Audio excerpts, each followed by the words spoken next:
Hospital. An alleged Chinese spy posing as a parliamentary aide in the UK has been arrested by British police. There are fears he had been ordered to return to Britain as a spy to infiltrate political circles after living and working in China. British Prime Minister Rishi Sunak raised the concern of Chinese interference in the UK with China's Premier Li Qiang at the G20. And there are now calls for Australian MPs on defence and intelligence committees to be careful of all of this. Joining us live now, Shadow Home Affairs and Cyber Security Minister James Patterson. James, good to see you as always. Spy novel stuff, this kind of stuff, isn't it? But much more serious. Good morning, Pete. Yes, it's very real, and the allegations coming out of the United States are United Kingdom are profoundly disturbing. This is a person who allegedly got very close to some very senior members of Parliament who hired him completely innocently, not knowing his connections to the Chinese Communist Party and his alleged work on their behalf.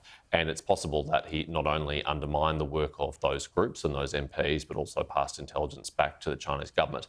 Unfortunately, I think we're at a very grave risk of exactly the same thing happening here in Australia, because it might surprise your viewers to know that the vast majority of staff who work for parliamentarians are not security cleared. They undergo no vetting to work here.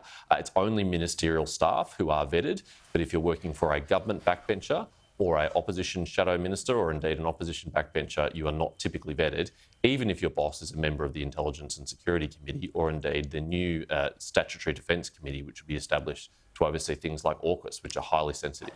So do you think that kind of infiltration could already be happening here?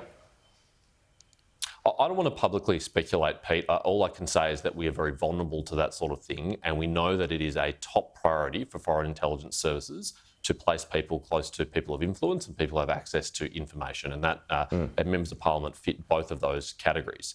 Every time myself or my colleagues put up a job advertisement on the internet seeking a researcher, you can bet there's a foreign intelligence agency looking at that job, wondering how they can place someone in that office and close to that MP.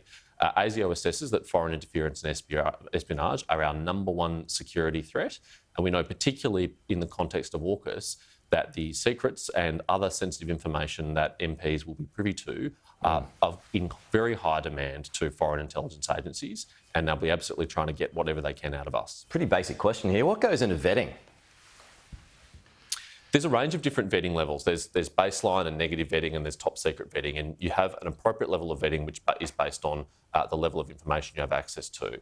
But some of the questions involve personal questions about your finances and about your personal history, and what you're looking for there is people who are potentially exploitable or vulnerable to extortion or compromise, and also things like your travel history. How long have you spent overseas? Which countries have you visited? Who have you dealt with when you're over there?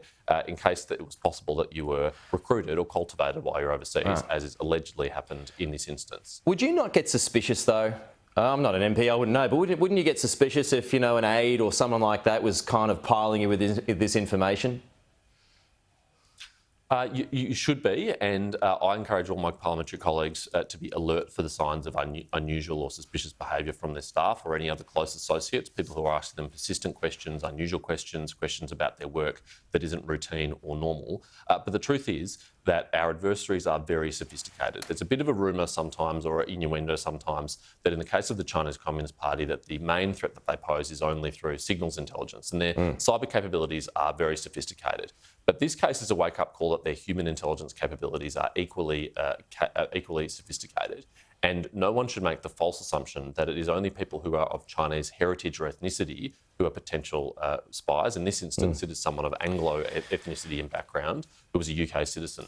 So really it can be anyone at any time, and MPs should not be left to fend for themselves, guessing whether or not the person who's applied to work for them might be a security risk. We need a much more robust process, at least for people serving on these sensitive committees, to comprehensively vet them like we do a public servant or a ministerial staffer. OK, just we spoke at length on Qatar last week, James, but the questions still remain this week, and no doubt that'll be red meat for the coalition today. But despite all the protestations to the contrary from the government, what question, in your view, still remains unanswered?